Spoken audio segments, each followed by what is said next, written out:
الحمد لله الحمد لله حمدا كما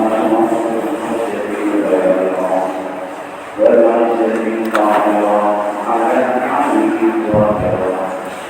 ومن باطلا الذي فضل نبينا على سائر الأنبياء وجعل في أمته محدثين خلفاء ومجتهدين علماء وفقهاء ومتعبدين أولياء وأصفياء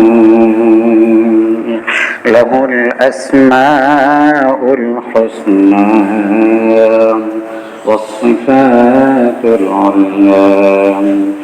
أما بعد فقد قال الله تبارك وتعالى في كلامه المجيد وفي فرقانه الحميد: أعوذ بالله من الشيطان الرجيم. بسم الله الرحمن الرحيم. لتجدنهم أحرص الناس على حياة ومن الذين أشركوا يود أحدهم لو يعمر 1000 سنة وما هو بمزحزحه من العذاب أن يعمر والله بصير بما يعملون. وقال رسول الله صلى الله عليه وسلم: واعبدوا الله كأنك تراه فإن لم تكن تراه فإنه يراك، أو كما قال عليه الصلاة والسلام. সকলেই দুরূদ শরীফ পাঠ করি। اللهم صل على محمد وعلى آل محمد كما صليت على إبراهيم وعلى آل إبراهيم إنك حميد مجيد.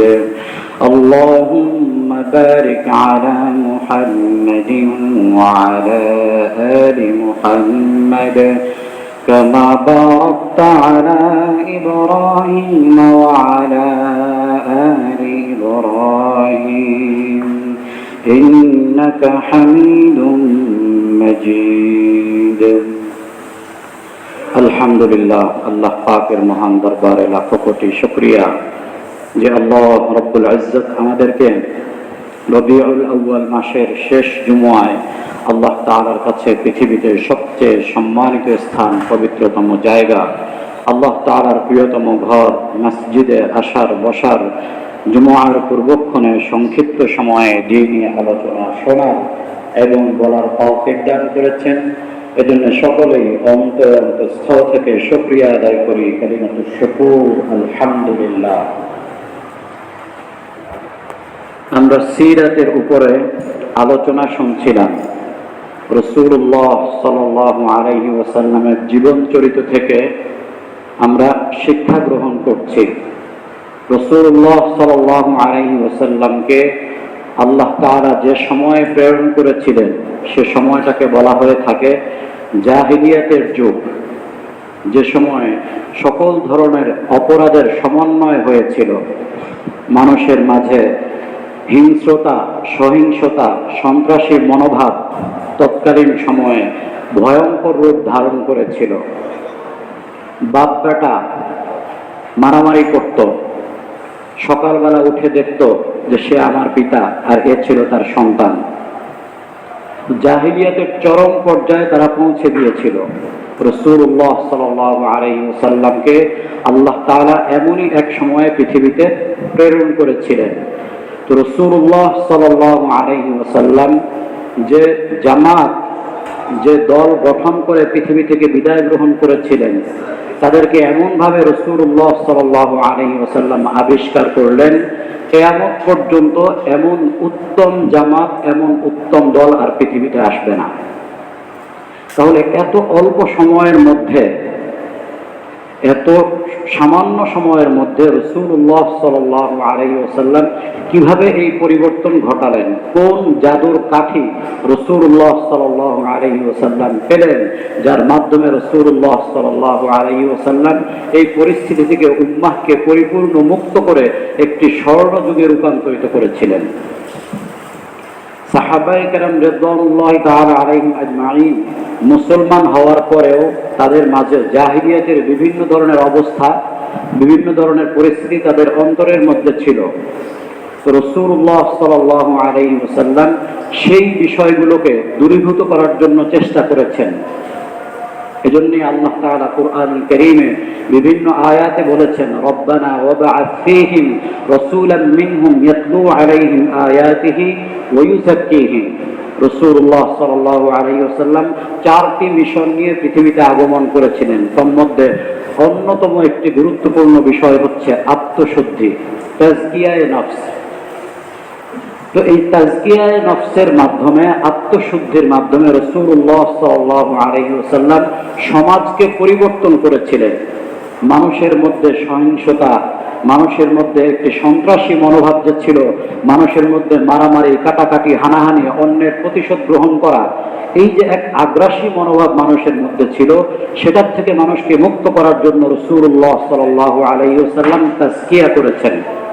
আত্মশুদ্ধির পথে রাসূলুল্লাহ সাল্লাল্লাহু আলাইহি ওয়াসাল্লাম নিজেকে নিয়োজিত করেছিলেন, সাহাবায়ে কেরামকে শিক্ষা দিয়েছিলেন। সাহাবায়ে কেরামের মধ্যে রাসূলুল্লাহ সাল্লাল্লাহু আলাইহি ওয়াসাল্লাম ঈমানের দীক্ষা দিয়েছিলেন। সাহাবীদের অন্তরে আল্লাহর সার্বক্ষণিক দর্শনের চিন্তা রাসূলুল্লাহ সাল্লাল্লাহু আলাইহি ওয়াসাল্লাম প্রবিষ্ট করিয়েছিলেন। ফলশ্রুতিতে তারা সবসময় মনে করতেন, আল্লাহ তাআলা আমাকে দেখছেন, আল্লাহ তাআলা আমার সাথে আছেন, আল্লাহ তাআলা আমার কথা শুনছেন, আল্লাহ তাআলা আমার খবর রাখেন। ওয়াল্লাহু আলীমুম বিযাতিস সুদূর ইয়ালামু খাইনাতাল আ'য়ুনি ওয়া মা তুখফিস সুদূর। মানুষের অন্তরের মধ্যে কি আছে সেটা আল্লাহ তাআলা দেখেন। মানুষের চক্ষু যে খেয়ানত করে সেটাও আল্লাহ তাআলা দেখেন। ওয়াল্লাহু বাসীরুম বিমা তা'মালুন। তো আল্লাহ তাআলা সর্বদ্রষ্টা, আল্লাহ তাআলা সবসময় সবকিছু, সব জায়গার খবর রাখেন। ইন্নাল্লাহা খাবীর, ইন্নাল্লাহা সামি'। আল্লাহ তাআলা সর্বশ্রোতা, সব সময়, সব জায়গায়, সব ব্যক্তির, সকল প্রাণীর কথা আল্লাহ তাআলা শুনতে পারেন। তো এই যে আল্লাহ তাআলার এই গুণাবলীগুলো, আল্লাহ তাআলার সিফাত, এর উপর যখন পরিপূর্ণ ঈমান আসে, পরিপূর্ণ আকীদা আর ইয়াকিন, বিশ্বাস দৃঢ় হয়, আল্লাহ তাআলার ভয় অন্তরে বদ্ধমূল হয়, তখন এই ব্যক্তির দ্বারা কোনো ধরনের অপরাধ কর্মকাণ্ড করা সম্ভব হয় না। রাসূলুল্লাহ সাল্লাল্লাহু আলাইহি ওয়াসাল্লাম সাহাবায়ে কেরামের মধ্যে যে এই জাহিলিয়াতের বিষয়গুলো ছিল, সেগুলো দূরীভূত করার জন্য রাসূলুল্লাহ সাল্লাল্লাহু আলাইহি ওয়াসাল্লাম যতগুলো পদক্ষেপ গ্রহণ করেছিলেন, তার মধ্যে অন্যতম একটি বড় পদক্ষেপ হচ্ছে সাহাবায়ে কেরামের অন্তরের মধ্যে আল্লাহ তাআলার খৌফ, খাশিয়াত আর ভয়কে বদ্ধমূল করে দেওয়া। রাসূলুল্লাহ সাল্লাল্লাহু আলাইহি ওয়াসাল্লামের কাছে মুআয রাদিয়াল্লাহু তাআলা আনহু এসে বললেন, ইয়া রাসূলুল্লাহ, আমাকে কিছু উপদেশ দিন। রাসূল সাল্লাল্লাহু আলাইহি ওয়াসাল্লাম বললেন, উ'বুদুল্লাহ কাআন্নাকা তারাহু ফাইন লাম তাকুন তারাহু ফাইন্নাহু ইয়ারাক। হে মুআয, তুমি যখন আল্লাহ তাআলার ইবাদত করবে, তখন তুমি এটা মনে করবে যে তুমি আল্লাহ তাআলাকে দেখতে পাচ্ছ। আর যদি তুমি এটা মনে করতে না পারো, এতটুকু তোমার সম্ভব না হয় যে আল্লাহ তাআলাকে তুমি দেখতে পাচ্ছ, এটা মনে করতে না পারো, কমপক্ষে এটা মনে করো যে আল্লাহ তাআলা তোমাকে দেখছেন।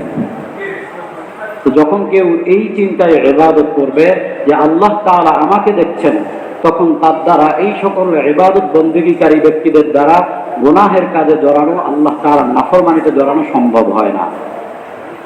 কারণ আল্লাহ তাআলা আমাকে দেখছেন, আল্লাহ তাআলা আমার সাথে আছেন, আল্লাহ তাআলা আমার কথা শুনছেন, আল্লাহ তাআলা আমার খবর রাখেন। সূরা লোকমান। এই সূরার মধ্যে আল্লাহ তাআলা লোকমান হাকিমের সন্তানের আলোচনা করেছেন। তো লোকমান হাকিম বড় হিকমতওয়ালা, প্রজ্ঞাবান ব্যক্তি ছিলেন।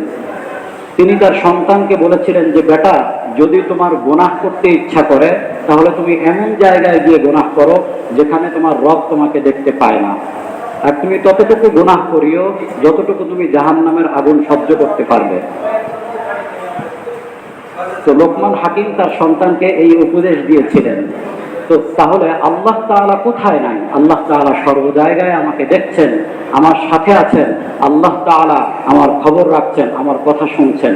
আল্লাহ তাআলা আমাকে সবসময় দেখছেন। এ কথা প্রত্যেকটি মুমিনের অন্তরের মধ্যে থাকতে হবে। যখন কোনো মুমিনের অন্তরে এ কথা বদ্ধমূল থাকবে, তার দ্বারা কোনো ধরনের কোনো গুনাহের কাজ করা সম্ভব হবে না। আজকে যারা সমাজ বিজ্ঞানী রয়েছে, আজকে যারা সমাজের বিভিন্ন তাত্ত্বিক বিষয়গুলো নিয়ে চিন্তা করে, ওই সকল চিন্তাবিদরা আমাদের সামনে যে ফর্মুলাগুলো তুলে ধরেছে, সমাজের এই সকল অপরাধগুলো থেকে মানুষ কিভাবে বিরত থাকবে, এই সহিংসতা, হিংস্রতা, এই সকল মনোভাব থেকে বিরত থাকার জন্য যারা সমাজপতি রয়েছে, সমাজ বিজ্ঞানী রয়েছে, তারা যে থিওরিগুলো আমাদের সামনে পেশ করেছে, সেই সকল থিওরিগুলোর মধ্যেও রাসূলুল্লাহ সাল্লাল্লাহু আলাইহি ওয়াসাল্লাম যা যা বলেছেন সেগুলো রয়েছে। কিন্তু এত সত্ত্বেও সমাজ অপরাধ মুক্ত হতে পারছে না, সমাজ আগ্রাসী মুক্ত হতে পারছে না।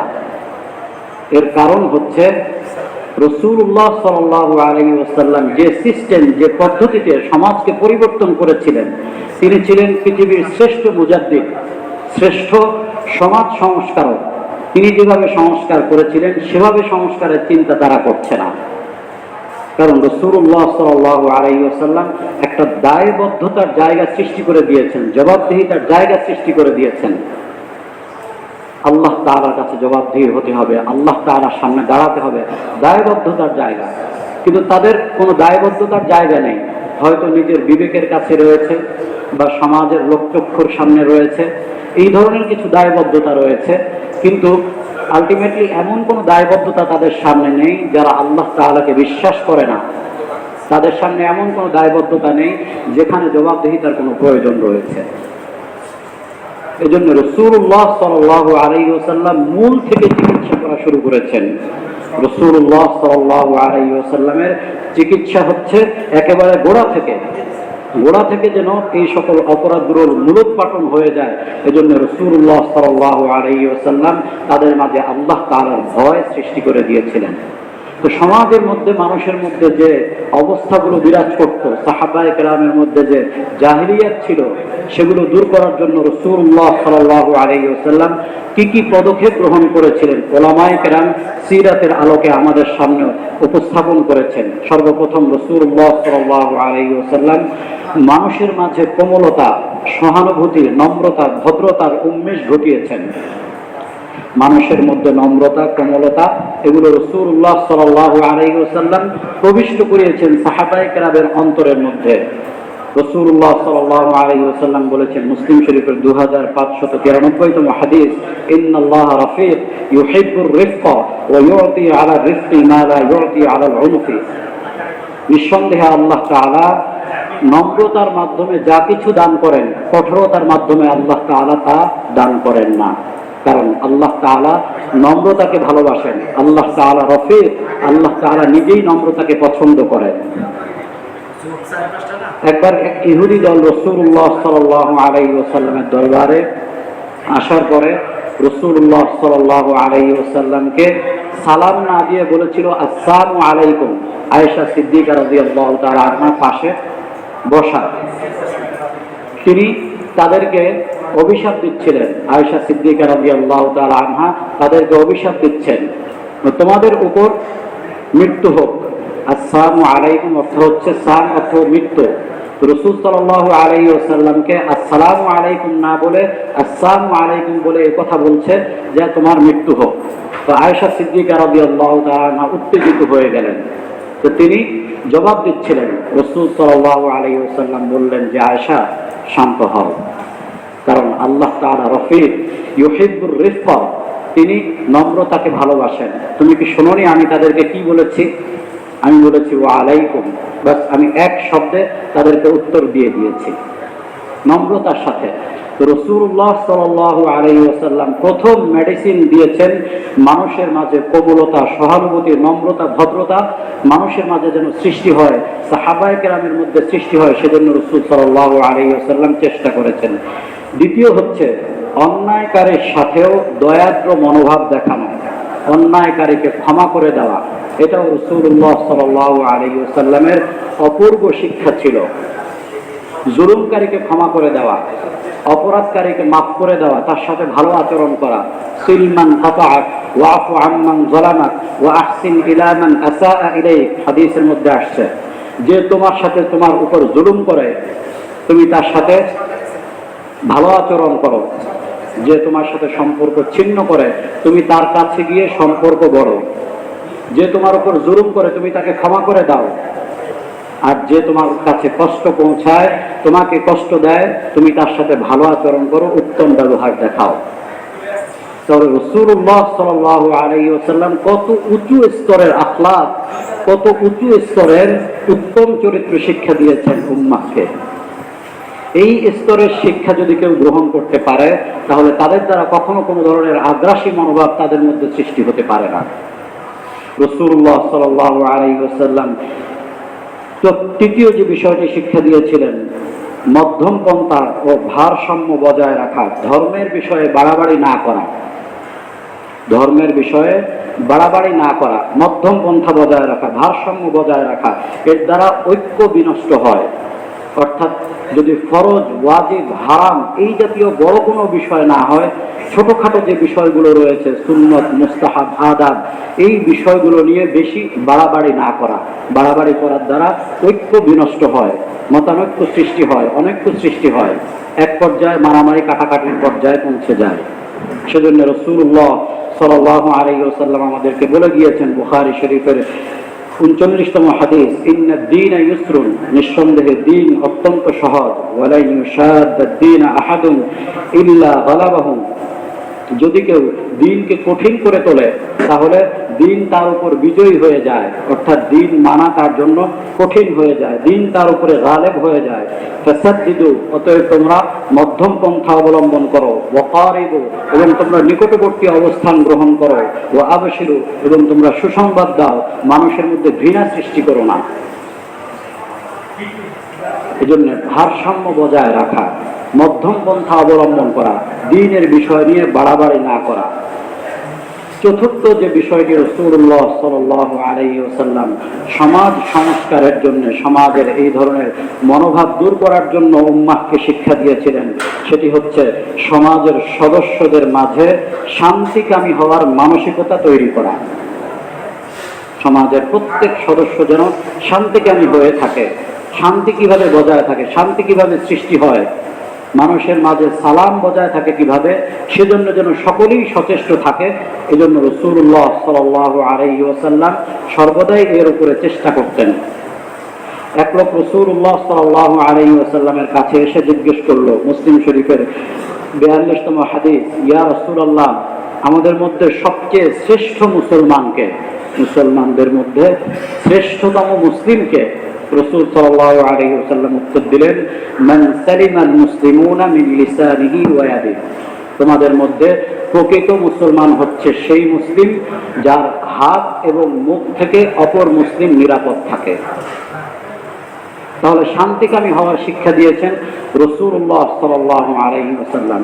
শান্তিকামী হওয়ার জন্য রাসূলুল্লাহ সাল্লাল্লাহু আলাইহি ওয়াসাল্লাম কি কি বিষয় শিক্ষা দিয়েছেন সেটাও উলামায়ে কেরাম সিরাতের আলোকে আমাদের সামনে উল্লেখ করেছেন। সর্বপ্রথম রাসূলুল্লাহ সাল্লাল্লাহু আলাইহি ওয়াসাল্লাম নারীদের সাথে কঠোরতা পরিহার করার কথা বলেছেন। তোমরা নারীদের সাথে উত্তম আচরণ করো, তোমাদের ঘরের যারা ঘরণী রয়েছে তাদের সাথে ভালো ব্যবহার করো, উত্তম আচরণ করো, তাদেরকে ভালোর মাধ্যমে শিক্ষা দাও, মন্দ আচরণ করে শিক্ষা দিও না। ইদফা বিল্লাতি হিয়া আহসান ফাইদাল্লাযী বাইনাকা ওয়া বাইনাহু আদাওয়াতুন কাআন্নাহু ওয়ালিয়্যুন হামীম, যে কোনো বিষয়ের সমাধান করো আহসান পন্থায়, উত্তম পন্থায়। মন্দের উত্তর মন্দ দ্বারা নয়, মন্দের উত্তর ভালো দ্বারা, উত্তম কাজের দ্বারা দাও। রাসূলুল্লাহ সাল্লাল্লাহু আলাইহি ওয়াসাল্লাম শিক্ষা দিয়েছেন। দ্বিতীয় হচ্ছে সেবক অধীনস্থদের সাথে কঠোরতা পরিহার করা। সেবক যারা রয়েছে, আমাদের যারা কর্মকর্তা কর্মচারী রয়েছে, অধীনস্থ রয়েছে, তাদের সাথে কঠোরতা পরিহার করতে রাসূলুল্লাহ সাল্লাল্লাহু আলাইহি ওয়াসাল্লাম আমাদেরকে শিক্ষা দিয়েছেন।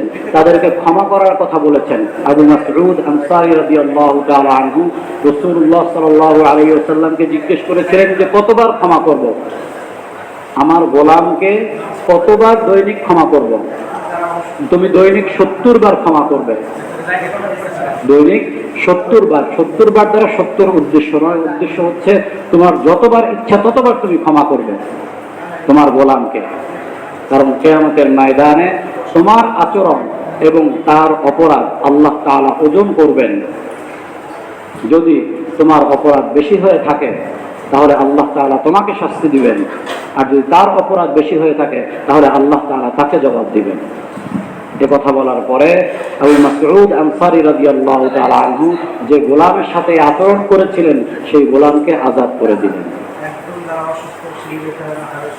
তৃতীয় হচ্ছে রাসূলুল্লাহ সাল্লাল্লাহু আলাইহি ওয়াসাল্লাম মানব হত্যা, অন্যায় রক্তপাতকে হারাম করেছেন, হারাম ঘোষণা করেছেন। রাসূলুল্লাহ সাল্লাল্লাহু আলাইহি ওয়াসাল্লাম তিরমিজি শরীফের 1398তম হাদিস, লাউ আন্না আহলাস সামাই ওয়াল আরদ ওয়া আহলিল আরদি আশরাকু ফি দামিন মুমিনিন লা আকাব্বাহুমুল্লাহু ফিন নার। রাসূলুল্লাহ সাল্লাল্লাহু আলাইহি ওয়াসাল্লাম বলে গিয়েছেন, যদি সকল আসমানের সমস্ত সদস্যরা, জমিনের সমস্ত সদস্যরা মিলে একত্রিত হয়ে কোন মুমিনের রক্ত ঝরায়, লা আকাব্বাহুমুল্লাহু ফিন নার। রাসূলুল্লাহ সাল্লাল্লাহু আলাইহি ওয়াসাল্লাম বলেন, এই একজন মুমিনের বদলায় আল্লাহ তাআলা সকল আসমান, সকল জমিনবাসীকে জাহান্নামের মধ্যে একত্র করবেন একজন মুমিনের রক্ত নেবার জন্য। রাসূলুল্লাহ সাল্লাল্লাহু আলাইহি ওয়াসাল্লাম বিদায় হজের ভাষণে মুমিনের ইজ্জত আবরু, মুমিনের সম্মান মর্যাদা, মুমিনের রক্ত, মুমিনের সম্পদ সবকিছুকে হারাম করে গিয়েছেন। কাউকে আতঙ্কিত করা যাবে না, কাউকে ভয় দেখানো যাবে না, কারো দিকে অস্ত্র উঁচু করা যাবে না। রাসূলুল্লাহ সাল্লাল্লাহু আলাইহি ওয়াসাল্লাম নিষেধ করে দিয়ে গিয়েছেন। মানুষকে আতঙ্কিত করতে নিষেধ করেছেন। মানুষকে আতঙ্কিত করা হয়ে থাকে বিভিন্নভাবে, ব্ল্যাকমেইল করে আতঙ্কিত করা হয়ে থাকে, বিভিন্ন ধরনের খবরের মাধ্যমে আতঙ্কিত করা হয়ে থাকে। এটাও রাসূলুল্লাহ সাল্লাল্লাহু আলাইহি ওয়াসাল্লাম নিষেধ করে গিয়েছেন। রাসূল সাল্লাল্লাহু আলাইহি ওয়াসাল্লাম বলে গিয়েছেন, মান আশারা ইলা আখিহি বিহাদিদাতিন ফাইন্নাল মালাইকাতা তালআনুহু হাত্তা ইয়াদাউহু ওয়া ইন কানা আখাহু লিআবিহি ওয়া উম্মিহি। যদি কোনো ব্যক্তি তার ভাইয়ের দিকে কোনো ধরনের অস্ত্র দ্বারা ইশারা করে থাকে তাহলে ফেরেশতারা তার প্রতি লানত করতে থাকে। ফেরেশতারা সেই ইশারাকারীর প্রতি অভিসম্পাত করতে থাকে যতক্ষণ পর্যন্ত সে তার অস্ত্রকে নিচু না করে, সে তার ধমকিকে, সে যেভাবে আতঙ্কিত করছে সেটাকে বন্ধ না করে, ততক্ষণ পর্যন্ত ফেরেশতারা তাকে অভিসম্পাত করতে থাকে। যদিও সে তার ভাই হয়ে থাকে, যদিও সে তার পিতা হয়ে থাকে, যদিও সে তার মাতা হয়ে থাকে,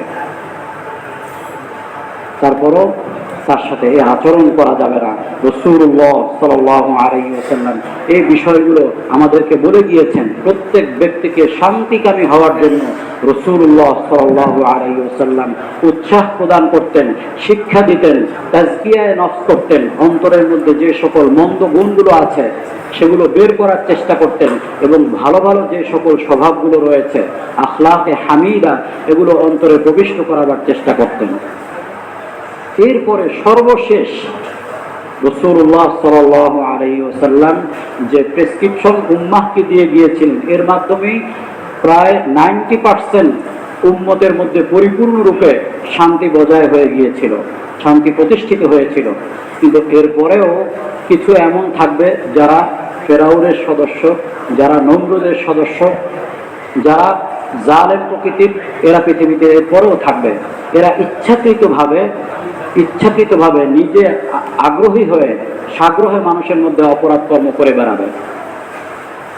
তারা আগ্রাসী মনোভাবের হবে, তারা মানুষকে কষ্ট দেবে, মানুষের প্রতি অস্ত্র উঁচু করবে, মানব হত্যা করবে, তারা সহিংসতা ছড়াবে, বিশৃঙ্খলা ছড়াবে। এমন কিছু মানুষ এরপরেও এত তাজকিয়ায়ে নফসের পরেও, এত আত্মশুদ্ধির পরেও, এত সংস্কারের পরেও কিছু এমনটা থাকবে। সেজন্য রাসূলুল্লাহ সাল্লাল্লাহু আলাইহি ওয়াসাল্লাম আমাদেরকে দণ্ডবিধি দিয়ে গিয়েছেন, বিচারের ব্যবস্থা দিয়ে গিয়েছেন। যদি এমন কিছু হয়ে থাকে, এর পরেও যদি হয়ে থাকে, তাহলে কি করতে হবে? আল্লাহ তাআলা কুরআন কারীমের সূরা মায়েদার 33তম আয়াতে বলেছেন, ওয়ায়াসআউনা ফিল আরদি ফাসাদান আন ইউকাত্তালু আও ইউসাল্লাবু আও তুকাত্তা আইদিহিম ওয়া আরজুলুহুম মিন খিলাফিন আও ইউনফাউ মিনাল আরদ। আল্লাহ তাআলা বলেন, যারা পৃথিবীতে বিশৃঙ্খলা সৃষ্টি করবে, ফাসাদ সৃষ্টি করবে, যারা আগ্রাসী অবস্থা সৃষ্টি করবে, যারা সহিংসতা সৃষ্টি করবে পৃথিবীর মধ্যে, তাদেরকে হত্যা করা হবে, অথবা তাদেরকে শুলিতে চড়ানো হবে, অথবা পেছন দিক থেকে তাদের হাত পাকে কর্তন করে দেওয়া হবে। এভাবে পৃথিবীতে তাদেরকে শাস্তি দেওয়া হবে, তাদেরকে দেশান্তর করে দেওয়া হবে। কারণ কারো বডিতে যদি ক্যান্সার সৃষ্টি হয়, যেটার কারণে তার পুরো বডি রোগাক্রান্ত হওয়ার সম্ভাবনা থাকবে, তখন ডক্টরদের সিদ্ধান্ত হয়ে থাকে যে এই অঙ্গটিকে যদি আমরা কেটে ফেলি, তাহলে এই লোকটাকে বাঁচানো সম্ভব হবে। তো ঠিক তদ্রূপ সমাজের মধ্যে এই সকল ব্যক্তিরা হচ্ছে ক্যান্সার, যাদের কারণে পুরো সমাজ ব্যবস্থা ভঙ্গুর হয়ে পড়ে, সমাজের সকলের মাঝে সহিংসতা ছড়িয়ে পড়ে।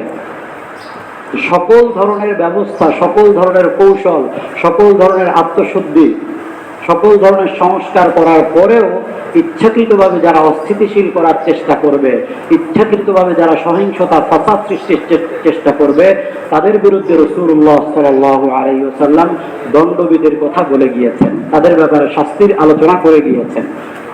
এবং এটাই হচ্ছে বিধান। রাসূলুল্লাহ সাল্লাল্লাহু আলাইহি ওয়াসাল্লাম এই বিষয়গুলোকে এত সুন্দরভাবে করে গিয়েছেন, যাতে সমাজের মধ্যে, আজকে সমাজের মধ্যে থেকে কেন এগুলো দূর হচ্ছে না, কেন আজকে সমাজের মধ্যে এই আগ্রাসী মনোভাব বজায় রয়েছে, কেন আজকে সকলেই মারমুখী একটা অবস্থান সৃষ্টি করে আছে, কেমন যেন নিজের হাতেই আমরা আইন তুলে নিচ্ছি। এর কারণ হচ্ছে সমাজের যারা পরিচালক রয়েছে, দায়িত্বশীল রয়েছে, তারা রাসূলুল্লাহ সাল্লাল্লাহু আলাইহি ওয়াসাল্লাম যেভাবে সমাজকে সংস্কার করেছিলেন, সেই পদ্ধতিতে তারা সমাজকে সংস্কারের চিন্তা করছে না, সেই ফর্মুলা তারা পেশ করছে না। সে কারণে এর পরিবর্তন হচ্ছে না। আজকের যারা ডক্টর রয়েছে, তারা যে চিকিৎসা করছে, আমরা যদি একটু চিন্তা করি, যারা ফাংশনাল মেডিসিন নিয়ে কাজ করছে, তারা কি করছে? তারা শুধুমাত্র রোগের চিকিৎসা করছে না, বরং রোগের যে কারণ রয়েছে সেই কারণের চিকিৎসা করছে, অর্থাৎ রোগের মূলোৎপাটন করার চেষ্টা করতেছে। এবং পাশাপাশি লাইফস্টাইল চেঞ্জ করছে, ফুড সাপ্লিমেন্ট দিয়ে দিচ্ছে। কেন? সেই রোগের কারণ যেন দ্বিতীয়বার তার মধ্যে না আসে। তো ঠিক তদ্রূপ রাসূলুল্লাহ সাল্লাল্লাহু আলাইহি ওয়াসাল্লাম ছিলেন রূহের বিজ্ঞানী, রাসূলুল্লাহ সাল্লাল্লাহু আলাইহি ওয়াসাল্লাম ছিলেন রূহের চিকিৎসক। তো তিনি রূহকে এমনভাবে চিকিৎসা দিয়েছিলেন যে এর মধ্যে রোগের মূল কারণ তিনি ফাইন্ড আউট করেছেন, বের করেছেন, এবং সেই কারণগুলো দূর করেছেন। এটা কি বলা হয়ে থাকে? তাজকিয়ায়ে নফস, আত্মশুদ্ধি।